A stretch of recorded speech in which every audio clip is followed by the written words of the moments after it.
Assalamualaikum warahmatullahi wabarakatuh. Waalaikumsalam warahmatullahi wabarakatuh. Bertemu kembali dengan podcast Ngaji Realita, di mana kita berupaya melihat realita dari sudut pandang Islam. Nah, teman-teman, pada episode kali ini kita akan mencoba mencermati realita yang ada di sekitar kita, gitu ya.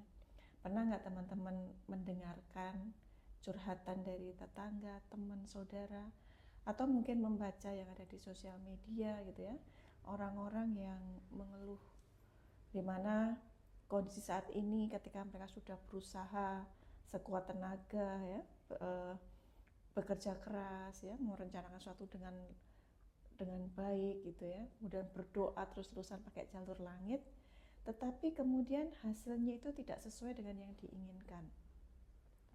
Dan ujung-ujungnya kemudian mereka patah semangat dan mengatakan, ya sudahlah, ini mungkin takdir gitu.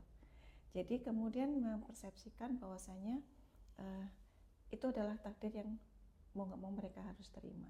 Nah, ini kita akan membahas sebenarnya takdir itu seperti apa dan bagaimana kita harus menyikapinya ya. Bersama kita masih dengan narasumber kita, Bapak Dian Margianto. Assalamualaikum. Waalaikumsalam warahmatullahi wabarakatuh. Terima kasih sudah hadir bersama kita kembali di sini, Pak. Dan sebagaimana tadi yang saya sampaikan di awal ya, banyak orang yang kemudian mengatasnamakan takdir gitu ya, ketika mereka sudah mulai menyerah ketika dihadapkan pada sebuah kesulitan. Yang saya tanyakan sebenarnya takdir itu apa sih, Pak, gitu ya. Kemudian kenapa selama ini takdir itu kok dipahami sebagai sikap untuk pasrah tanpa usaha gitu, seperti apa? Ya, bismillahirrahmanirrahim. Baik. Pada kali ini kita akan bahas takdir. Ini bahasan yang memang dari dulu sampai sekarang itu bahasan yang paling ruwet gitu ya, ruwet dan rumit gitu ya. Dan memang harus benar-benar dipahami. Nah, kalau tadi ditanyakan tentang sebenarnya takdir itu apa ya? Kalau dari definisinya takdir itu ya ketetapan Allah. Namun yang perlu diketahui itu ada beberapa ketetapan yang nanti ada korelasinya dengan sikap kita dalam kehidupan. Tadi kan disinggung terkait dengan sikap pasrah. Perlu saya jelaskan. Jadi ketetapan Allah yang seringkali kita sebut dengan takdir itu ada 4 kondisi. Pertama, ketetapan Allah yang memang ya kita itu hanya bisa menerima saja ya. Misalnya kita lahir di hari Senin, kita lahir dari keluarga yang miskin gitu ya, atau kita lahir dengan rambut keriting, itu udah kita nggak bisa nerima apa-apa, ya sudah apa adanya ini gitu. Itu ketetapan Allah yang kita tidak bisa utak-atik, ya kita pasrah saja ya, sikap kita gimana ya pasrah. Nah, ada ketetapan Allah yang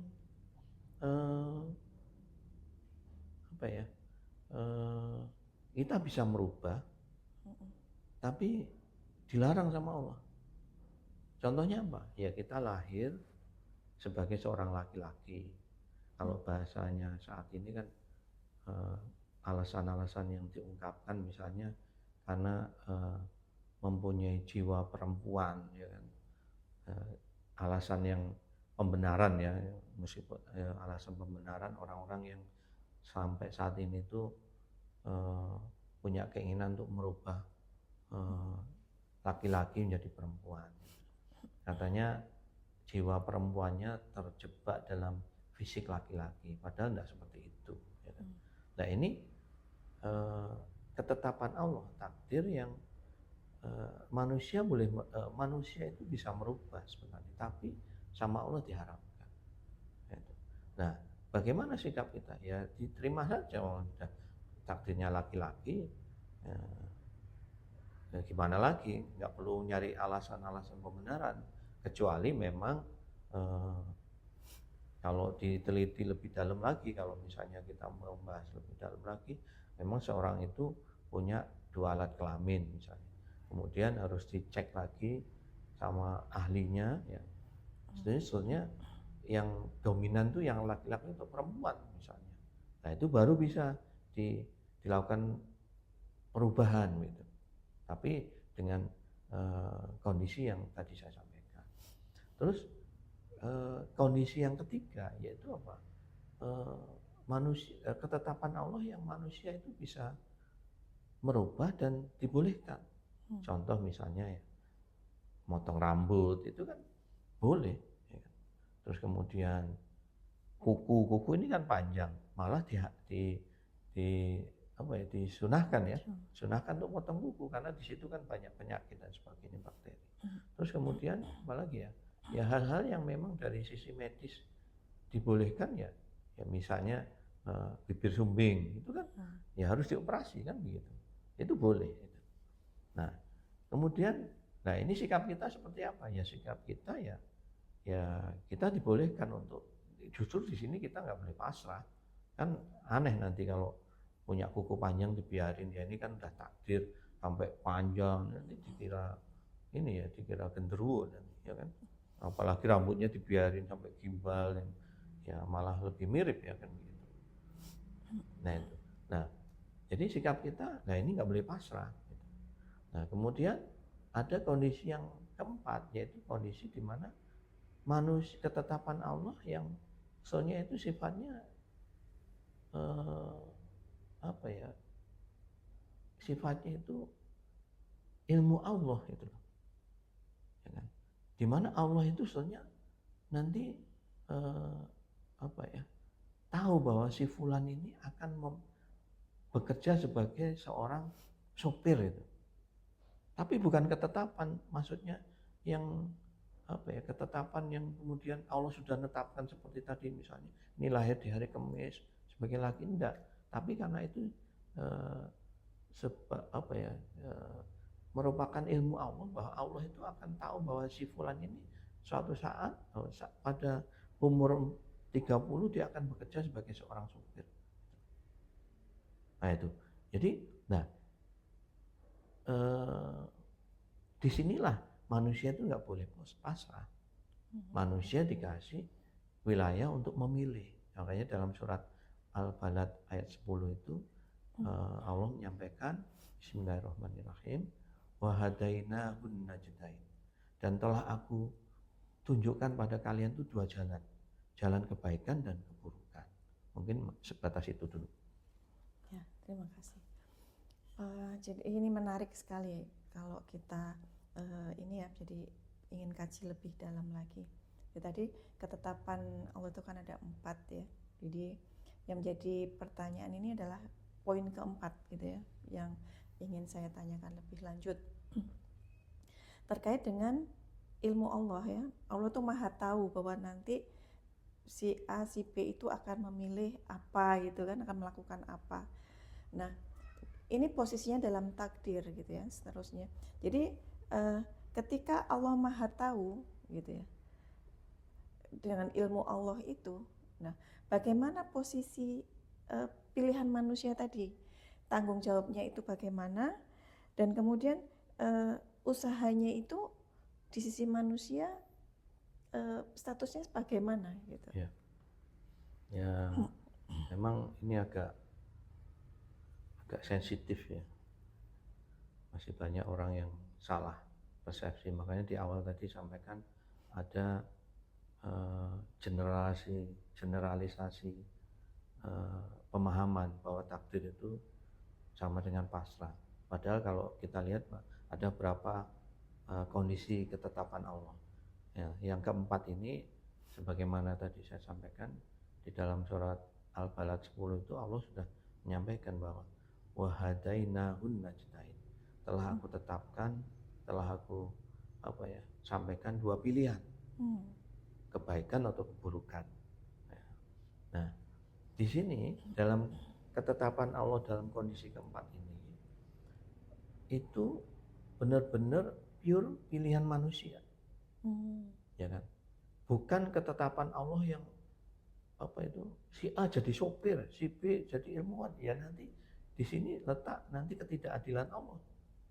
Kalau misalnya Allah memperlakukan seperti itu, ya kan? Karena ini pilihan manusia gitu. Ya. Misalnya seorang si fulan ditetapkan jadi pencuri, ya kan? Kasihan itu nanti, nggak adil kan?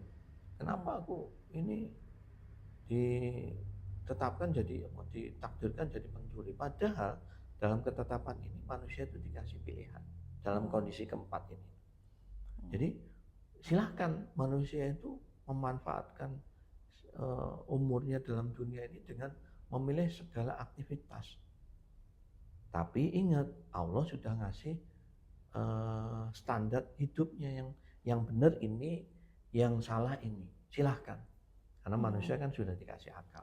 Jadi dalam kondisi seperti ini, kan kondisi yang keempat ini berbeda dengan kondisi 1, 2, 3.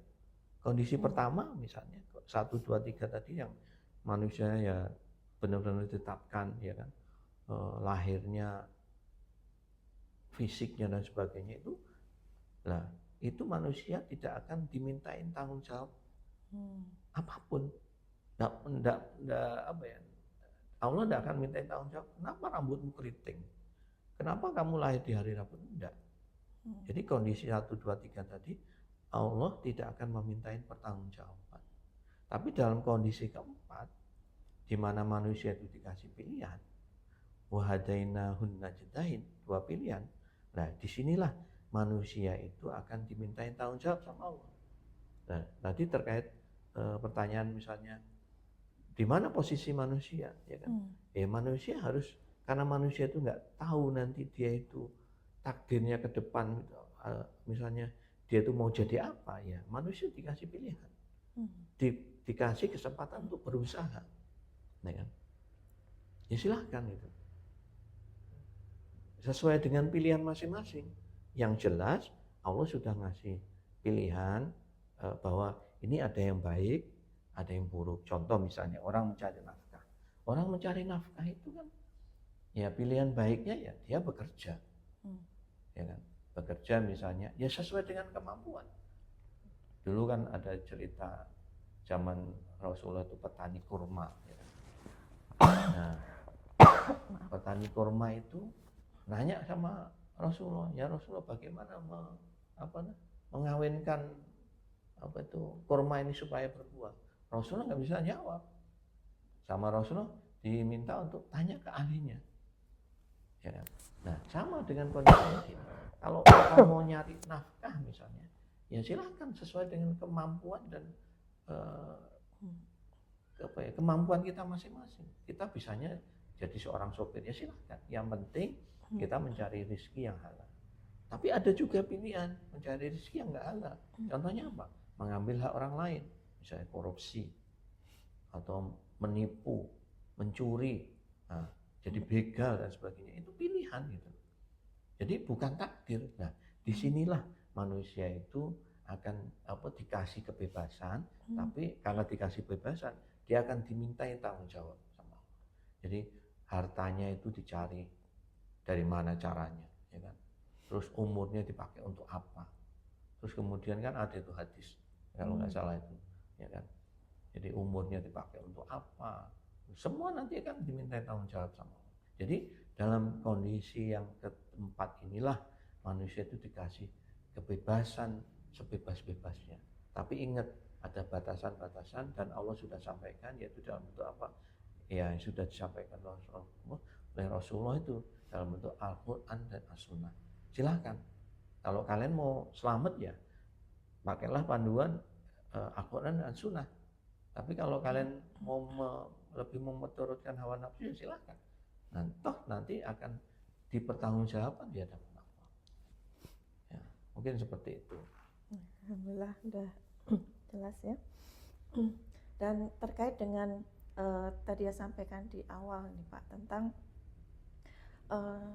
orang yang sudah berikhtiar, kemudian udah berdoa, melangitkan doa-doa, ternyata endingnya itu nggak sesuai diharapkan gitu ya, plot twist. Nah, akhirnya muncul rasa kecewa dan sebagainya.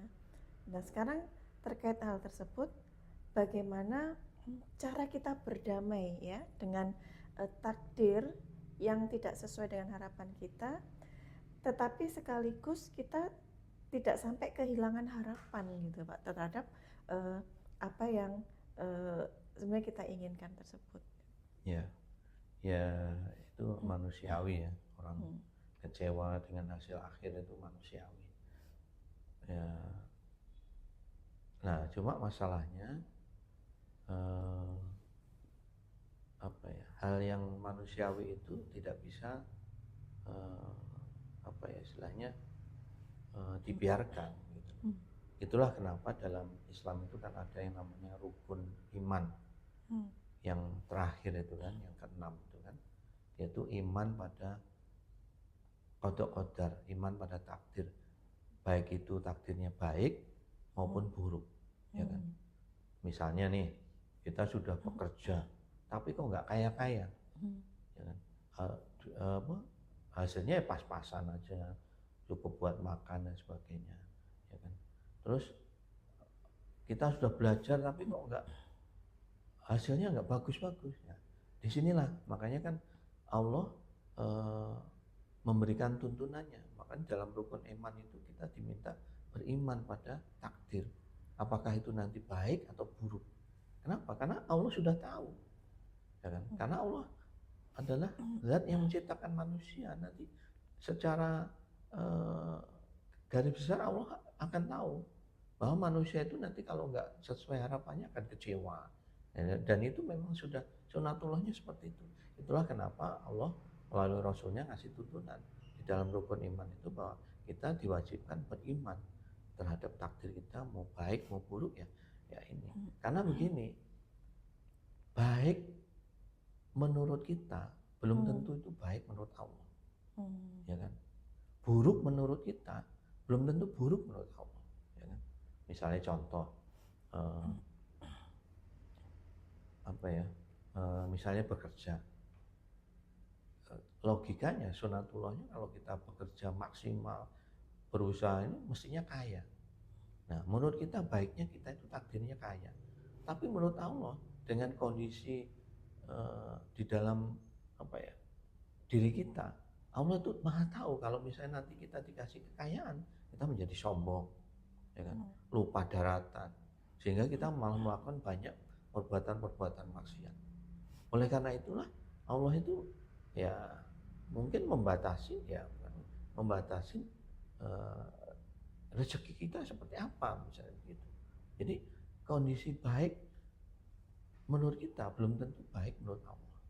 Nah, disinilah manusia itu diminta untuk beriman.